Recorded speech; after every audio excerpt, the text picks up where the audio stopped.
Hi ಎಲ್ಲರಿಗೂ ನಮಸ್ಕಾರ. Welcome back to my YouTube channel. ಇದು ಪ್ರೀವಿಯಸ್ ವೀಡಿಯೋದ ಕಂಟಿನ್ಯೂಯೇಷನ್ ವ್ಲಾಗು. ಎಲ್ಲರೂ ರೆಡಿಯಾಗಿ ಅರಿಶಿನ ಶಾಸ್ತ್ರಕ್ಕೆ ಹೊರಟಿದ್ದೀವಿ. ನಮ್ಮ ಕೃಷ್ಣನೂ ಅಷ್ಟೇ ತುಂಬ ಖುಷಿಯಲ್ಲಿದ್ದಾರೆ. ಎಲ್ಲ ಹೋಗ್ತಾ ಇದ್ದೀವಿ ಅಂತ. ಇದೇ ಫಸ್ಟ್ ಫಂಕ್ಷನ್ಗೆ ಕರ್ಕೊಂಡು ಹೋಗ್ತಿರೋದು ನಮ್ಮ ಕೃಷ್ಣನ್ನ.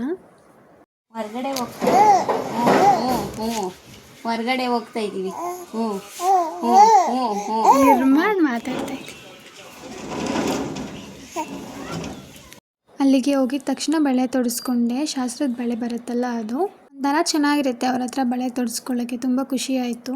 ಅರಿಶಿನ ಶಾಸ್ತ್ರ ಸ್ಟಾರ್ಟ್ ಆಯಿತು ಅಣ್ಣಂದು. ಇವರು ಬಂದು ನಮ್ಮ ಮಮ್ಮಿ ಫ್ರೆಂಡ್ ಮಗ. ಒಂದು 10 ವರ್ಷದಿಂದನೂ ಪರಿಚಯ ಇವರು ನಮಗೆ. ಇವ್ರನ್ನ ನಾವು ಸ್ವಂತ ಅಣ್ಣ ಅಂತಲೇ ಅಂದ್ಕೊಂಬಿಟ್ಟಿದ್ವಿ. ವರ್ಷ ರಾಖಿ ಎಲ್ಲ ಕಟ್ತೀವಿ. ಅವರು ಕೂಡ ನಮ್ಮನ್ನ ತುಂಬ ಚೆನ್ನಾಗಿ ಮಾತಾಡಿಸ್ತಾರೆ. ಅಣ್ಣೋರಮ್ಮ ಮತ್ತು ನಮ್ಮ ಮಮ್ಮಿ ತುಂಬ ಕ್ಲೋಸ್ ಫ್ರೆಂಡ್ಸ್ಗಿಂತ ಒಂದು ಹೆಚ್ಚು ಜಾಸ್ತಿನೇ ಇದ್ದಾರೆ. ಅಕ್ಕ ತಂಗಿ ಥರ ಇರ್ತಾರೆ. ಏನೇ ಫಂಕ್ಷನ್ ಆದ್ರೂ ನಮ್ಮ ಮನೇಲೂ ಕರಿತೀವಿ, ಅವ್ರ ಮನೇಲೂ ಕರೀತಾರೆ. ಏನು ಹೆಲ್ಪ್ ಬೇಕಂದ್ರೂ ಮಾಡ್ತಾರೆ. ಆ ಥರ ಇದೆ ಬಾಂಡಿಂಗು ನಮ್ಮಲ್ಲಿ. ನಮ್ಮ ಮದುವೆಲೂ ಫುಲ್ ಎಲ್ಲರೂ ಎಂಜಾಯ್ ಮಾಡಿದ್ವಿ. ಇವಾಗ ಅಣ್ಣನ ಮದುವೆಲೂ ತುಂಬ ಎಲ್ಲರೂ ಎಂಜಾಯ್ ಮಾಡ್ತಾ ಇದ್ದೀವಿ. ಇವಾಗ ಶಾಸ್ತ್ರ ಎಲ್ಲ ಶುರು ಆಯಿತು. ಅರಿಶಿನ ಹಚ್ಚಕ್ಕೆ ಸ್ಟಾರ್ಟ್ ಮಾಡಿದ್ರು. ನನ್ನ ಕೃಷ್ಣ ಅಂತೂ ಮಲ್ಕೊಂಡ್ಬಿಟ್ಟಿದ್ರಲ್ಲ, ನಮ್ಮ ಮಮ್ಮಿ ಎತ್ಕೊಂಡು ಒಳಗಡೆ ಕುತ್ಕೊಂಡಿದ್ರು.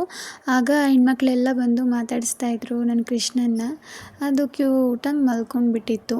ನಮ್ಮ ಕೃಷ್ಣ ಮಲ್ಕೊಂಡಿದ್ರಲ್ಲ, ನಮ್ಮ ಮಮ್ಮಿ ಒಳಗಡೆ ಎತ್ಕೊಂಡು ಕುತ್ಕೊಂಡಿದ್ರು. ಪಾಪ ನಮ್ಮ ಯಜಮಾನ್ರು ನಾವೆಲ್ಲ ಮಾತಾಡ್ಕೊತಾ ಇದ್ವಿ. ನಮ್ಮ ಅರಿಶಿನ ಶಾಸ್ತ್ರನೇ ನೆನಪಾಗ್ತಾ ಇರುತ್ತಲ್ವ ಯಾರಿಗೇ ಆದರೂ ಅಷ್ಟೇ. ಬೇರೆಯವ್ರ ಅರಿಶಿನ ಶಾಸ್ತ್ರ ಆಗಲಿ ಅಥವಾ ಬೇರೆ ಮದುವೆ ಆಗಲಿ, ಏನೇ ನೋಡಿದಾಗಲೂ ಕೂಡ ಅಷ್ಟೇ, ನಮ್ಮದು ಫಂಕ್ಷನ್ ಏನಾಗಿರುತ್ತೋ ಅದು ನೆನಪಾಗುತ್ತೆ. ಸೊ ನಾವಿಬ್ಬರು ಅದನ್ನೇ ಮಾತಾಡ್ಕೊಂಡು ನಿಂತ್ಕೊಂಡಿದ್ವಿ.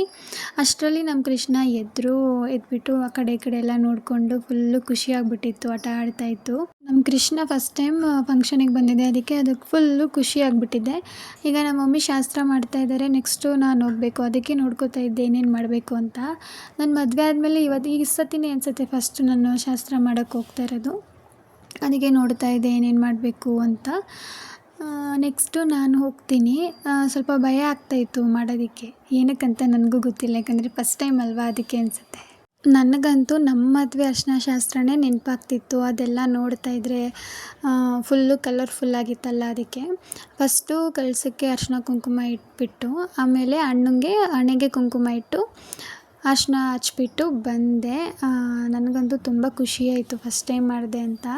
ಈ ಮೂಮೆಂಟ್ ಏನಿದೆ, ಅರಿಶಿನ ಶಾಸ್ತ್ರ ಆಗಿರ್ಬೋದು, ಮದುವೆ ಆಗಿರ್ಬೋದು, ಎಲ್ಲರ ಜೀವನದಲ್ಲಿ ಒಂದೇ ಸಲ ಬರೋದು. ಸೊ ಆ ಮೂಮೆಂಟ್ಸ್ನ ನಾವು ತುಂಬ ಚೆನ್ನಾಗಿ ಎಂಜಾಯ್ ಮಾಡ್ಕೊಬಿಡ್ಬೇಕು. ನಮಗೆ ಏನು ಇಷ್ಟನೋ, ನಮ್ಗೆ ಯಾವ ಥರ ಮಾಡ್ಕೊಳ್ಳೋಕೆ ಇಷ್ಟನೋ ಆ ಥರ ನಾವು ಮದುವೆ ಆಗಿರ್ಬೋದು, ಶಾಸ್ತ್ರಗಳಾಗಿರ್ಬೋದು ಮಾಡ್ಕೋಬೋದು.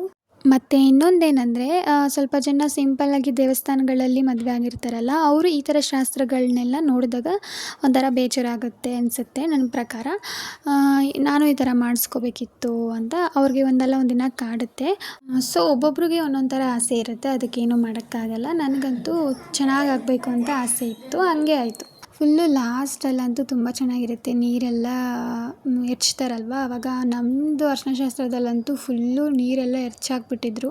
ಸ್ಟಾರ್ಟಿಂಗು ಬಿಸಿನೀರೇ ಇತ್ತು, ಆಮೇಲೆ ತಣ್ಣೀರೆಲ್ಲ ಹಾಕ್ಬಿಟ್ರು. ಒಂಥರ ಫುಲ್ಲು ಚೆನ್ನಾಗಿತ್ತು. ಬಿಸಿಲಿತ್ತಲ್ಲ, ಒಂಥರ ಚೆನ್ನಾಗಿತ್ತು. ನಾನು ಅಷ್ಟೇ ಅಣ್ಣಂಗೆ ನೀರು ಹಾಕ್ಬಿಟ್ಟು ಬಂದೆ. ಈಗ ಅರಿಶಿನ ಉಜ್ಜೋಕ್ಕೆ ಕಷ್ಟ ಇರೋದು. ಸೊ ಆಮೇಲೆ ನಾವು ಊಟ ಮಾಡಿಕೊಂಡು ಬಂದ್ವಿ. ಈ ವ್ಲಾಗ್ ಇಷ್ಟ ಆಗಿದ್ದರೆ ನನಗೆ ಲೈಕ್ ಮಾಡಿ. ಪ್ಲೀಸ್ ನಮ್ಮ ಚಾನಲ್ನ ಸಬ್ಸ್ಕ್ರೈಬ್ ಮಾಡ್ಕೊಳ್ಳಿ. ನಿಮ್ಗೇನಾದರೂ ಕ್ವೆಶನ್ಸ್ ಇದ್ದರೆ ನನಗೆ ಕಮೆಂಟ್ ಮಾಡಿ. ಮುಂದಿನ ವೀಡಿಯೋಗೆ ಕಾಯ್ತಾ ಇರಿ. See you in the next video guys. Bye.